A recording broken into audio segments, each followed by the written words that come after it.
اللهم صل على محمد وعلى آل محمد كما صليت على إبراهيم وعلى آل إبراهيم إنك حميد مجيد.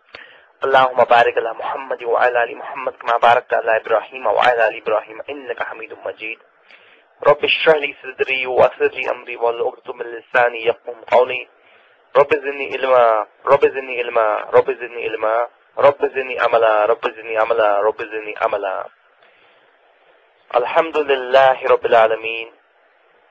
الصلاة والسلام رسول كريم. أما بعد فأعوذ بالله من الشيطان الرجيم. بسم الله الرحمن الرحيم. Dear brothers and sisters, today I am going to speak on the issue of purpose of creation. For what purpose was man created?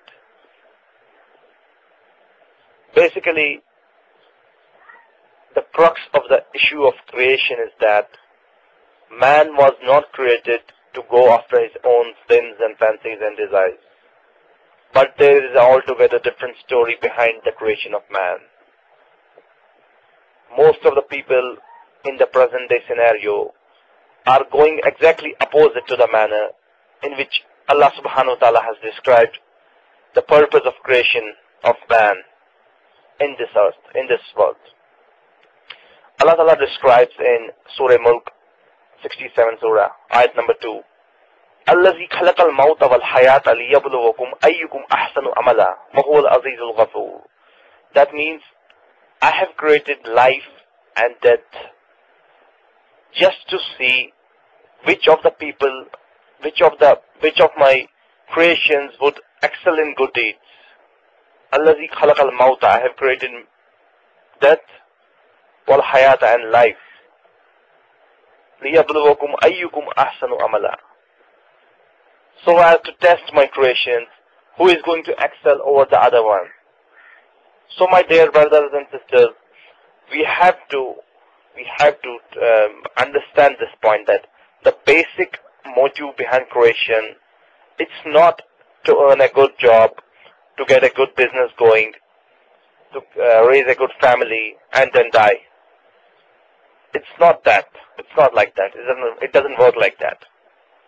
Instead, the main purpose of creation, Allah Ta'ala describes in another surah in Quran, وَمَا خَلَقْتَ الْجِنَّ وَالْإِنسَ إِلَّا لِيَعْبُدُونَ, meaning, I have not created man and jinn except that they should worship me. It automatically implies that the basic reason behind the creation of man is to worship Allah subhanahu wa ta'ala. That's the basic purpose for which we were created. Not for following our own desires, not for living our own life according to our own desires, according to our temptations. That's completely the opposite of what our Lord, Allah subhanahu wa ta'ala, wants of us. Our Lord wants us to lead a righteous life filled with piety and not go after our own desires and temptations. Going after our own desires and temptations is a methodology taught to us by the accursed Satan. It has been taught to us by the evil Satan. And we must not go after our own desires. Instead, we must try to live our life with the Quran.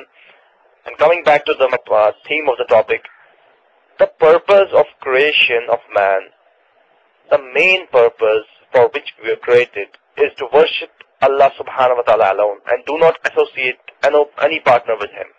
That's the main purpose of creation. Alongside the purpose, there is another thing called need.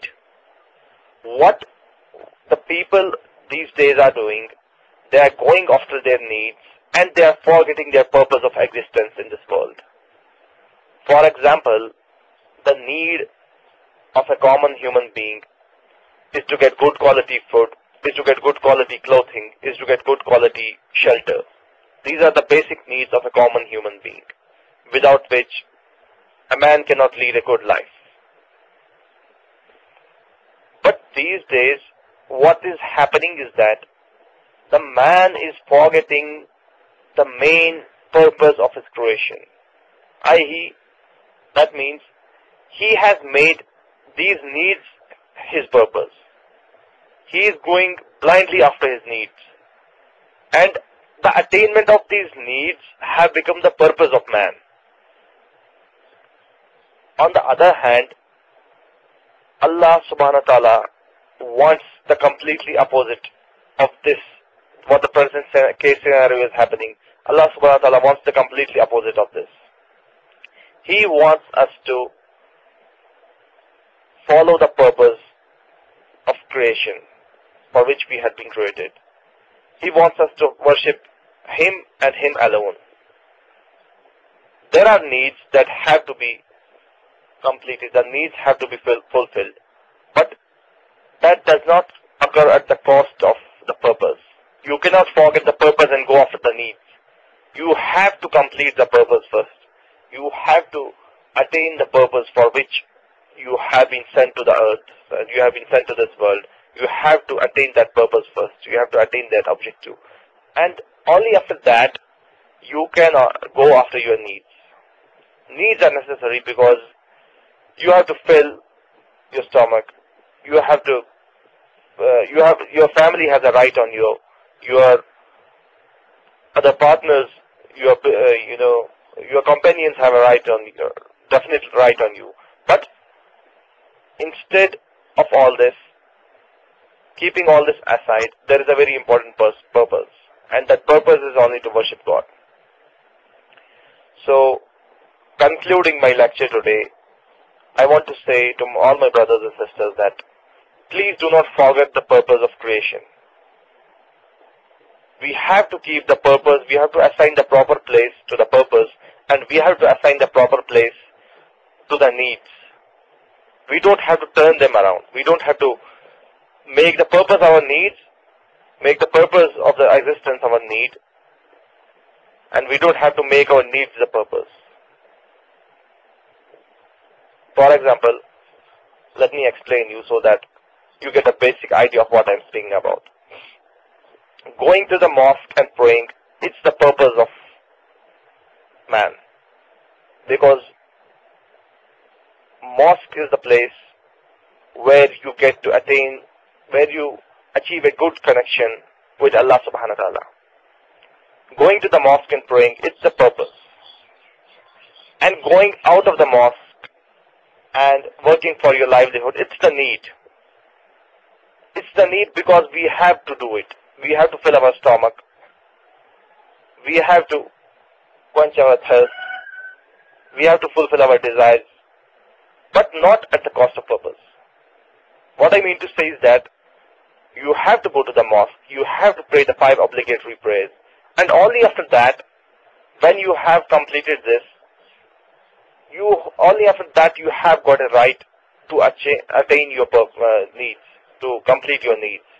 Only after that, only after you have completed the purpose. Similarly is the example of sadaqah or zakah or giving alms to the poor. Giving alms to the poor, it's obligatory upon every Muslim. In fact, upon every human being. Giving alms to the poor, one has to try his best. One who has attained the nisab level, he has to try his best to give maximum amount of alms he can afford to the poor. This giving of alms, it is a purpose. Please do not confuse this with the need. It's not a need of a human being to give it to the poor person, give the alms to the poor person. It's not the need, it's the purpose. The need, on the other hand, is to